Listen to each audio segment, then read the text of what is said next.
hanggang sa ginawang kabuhayan ng pickleball. Mr. President of the Dink Republic, walang iba kasama natin, President Majed Bravo. Welcome to One Story. Before pickleball, sino ka?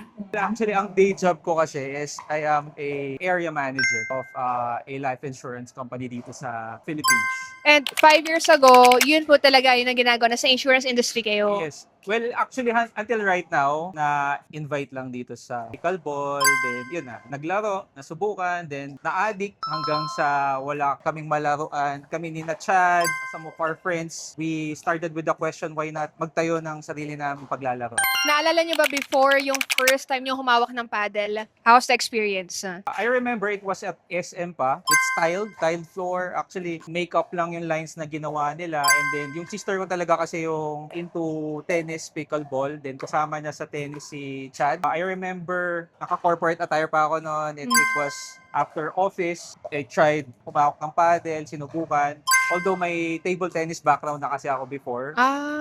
Sa seminaryo. Lahat kasi kami talaga marunong mag-table tennis. That's why nung humakong paddle, sabi ko, it's somewhat similar. And then from there, we made this, itong courts natin. And naalala ko nga sabi nga ni Kuya Chad, no, wala kayong mapaglaruan Yes. noon. So that's why you started this business. But anyway, what's the purpose of investing kahit hindi nyo pa sure that time, di ba, na ano yung magiging future ng pickleball? It started yun nga na wala kaming mapaglaruan and then doon na pumasok yung business idea since yung mga friends namin ay invite namin, then we saw rin sa social media na dumadami yung players. It really started, sabi nga nila kapag ang isang bagay gusto mo, yun yung magiging, sabihin nga natin, negosyo, hindi na siya ganun kahirap. So you made your passion your business. Yes. Tingin mo ano yung naging benefits sa'yo nung ginawa mo yun? Nung sinimula mo yung idea na yun? Well, number one, since nasa corporate naman, we try to make everything na as organized as possible. All systems in place. Yung mga needs namin as players, what we did is we try to address it. So as you can see, we have ample space. Yung spacing namin. Kasi yung mga binivisit naming courts sa iba't ibang lugar is may ample space. Kapag cramped yung space, nagreklamo kami. So we made sure na maluwag yung space. Then second, standard courts. So, I think this is the first dito sa may central area ng Urdaneta wherein we placed a standard court. Tapos well-ventilated din siya. Yes, napansin ko yun. Oo. Walang air condition pero ang lamig. Yes, oo. Kasi that's due dun sa ating malaking fan. Tapos yung meza area, later on, makikita nyo yan. Ang naisip namin dyan is, what if during a tournament, manood ka from the top so that you can see the whole place, yung view, yung game para mas ma-enjoy. Kaya doon nag-start yun. Kung mapapansin mo, wala masyadong tao sa gilid, lahat nasa taas. Yes. Ang witty ng idea. Yes. Ang witty ng idea na nakikita from yung sa upstairs nito. Tapos hindi crampo dito sa baba. Yeah. Tapos hindi na ano yung mga player na nai-istorbo. Ayan. Wow.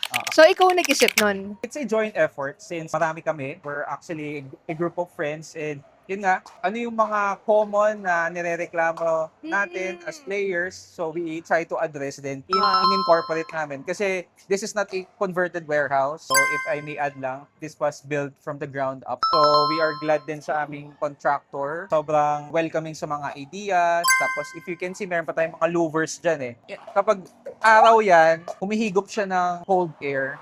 Para kahit daytime, hindi ganun kainit. Ang galing. So, aside sa malaking space, this is also energy efficient. Yes, oo. Ang galing. Nice. Kaya hindi rin kami nagsiswitch ng lights in the morning because yung meza, naka-open lang yun. So may daylight talaga siya. Ang witty ang witty ng idea. Wow, kasi iba kasi kumbaga kumukonsumo ng kuryente, diba? Iba kumukonsumo nga ng space, pero kumbaga hindi energy efficient. Pero ito kasi, ang galing lang ng idea na you build from the ground. I thought warehouse to in the past, tapos kinonvert nyo. Galing, no? Tingin mo ano yung pinaka-biggest challenge ngayon sa pickleball community? Well, hindi pa naman namin ramdam dito sa North. But I think sa South, sa Pampanga, Metro Manila, down to South Luzon, talagang parang kabuti na nagsusulputan yung pickleball courts. Dito naman, hindi pa siya ganon ka-saturated, if I may say. Siguro yun. Then, syempre, yung community, actually maganda yung community ng pickleball, pero dahil competitive yung mga tao dito, during tournaments, doon pumapasok yung sandbagging. So, yung skill level mo, you're playing on a lower skill level so that you could get medals. Siguro, ang major challenge dito, pag na-addict ka kasi sa pickleball, parang, kumbaga, pangalawa na lang na naiisip mo yung ibang bagay. Sobrang addict sa pickleball. Oo. Pero ikaw, why pickleball? Kasi you started the business and everything. Yeah. Pero bakit pickleball of all sports? Well, wait. Yan, live tayo, live. Well, number one, syempre, at this age, very important that you maintain a healthy lifestyle. And one of our hobbies, medyo sporty, athletic kasi ako growing up. Pero prior to pickleball, tried different kinds of sports. Actually, kami ni wife, nag-taekwondo kami para malaman namin kung paano yung hirap na ginagawa ng mga kids namin. And then, since meron akong background sa table tennis and sa badminton, hindi na ako nahirapan na mag-pickleball. After nun, part of the game kasi it's more social din kasi siya. We get to meet a lot of people, you connect, you establish a network. For example, si Chad, yan, prior to pickleball, hindi ko naman siya kilala eh. But right now, we are good friends, pickleball friends, and actually, we are business partners. So, we were able to establish, dahil maganda yung community niya, yung network, tapos kung saan man kami magpunta. For example, last week, nasa Alaminos kami, but we have friends there. So, kumbaga, bago mag-pickleball, pumunta lang kami doon, ikot lang kami. But right now, punta kami doon, we meet up, we get to meet a lot of people through pickleball. Wow. So, lumalawak po yung set of friends nyo Yes. dahil sa pickleball. And ano yung naging benefits sa inyo as a family ng pickleball? Sa family naman, syempre, number one is health. Then second, since it's a sport din, kumbaga nagkakaroon ng bonding. My sister is actually a coach, si Coach Kena, shout out. PPR coach siya and dati siya kasing varsity player from UST. Na-injure lang siya tapos ayun nga, nung gumaling siya, hindi na siya makapag-tennis masyado. So nag-transition, siya yung nag-hook up sa amin. So my mom is playing, my dad's playing, my two younger sisters are playing, and my wife, actually my kids then are playing. So it's a family endeavor. So, parang nag-bonding kayo through sport at lahat kayo parang competitive, ah. Yes, Sa family. Sobrang competitive namin. Wow. Okay. So, singles or doubles? Doubles. Favorite paddle? Honolulu, J2CR, Crystal Blue Grit, and Wow. And favorite shot? overhead smash. Overhead smash. Dream doubles partner? My wife. Yan. Wow. Favorite court?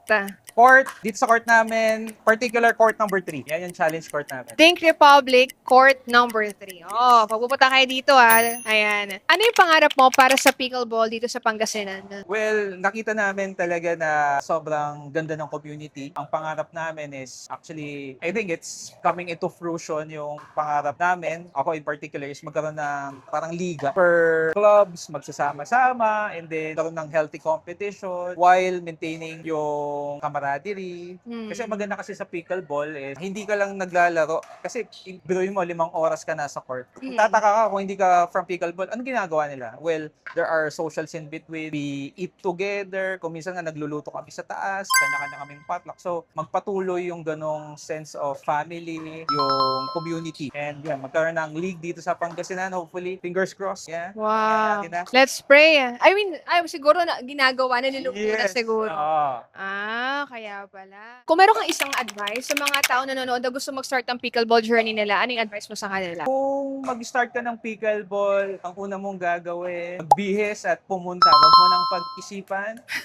Dahil habang pinapatagal mo yun, you're missing a lot of fun. You're missing a lot of opportunity. Depende yan sa gusto mo. If it's health, pwede niyang pasukin. Kung wala kang friends, marami kang makikilala. Kung wala kang jowa, yan, magkakajowa ka.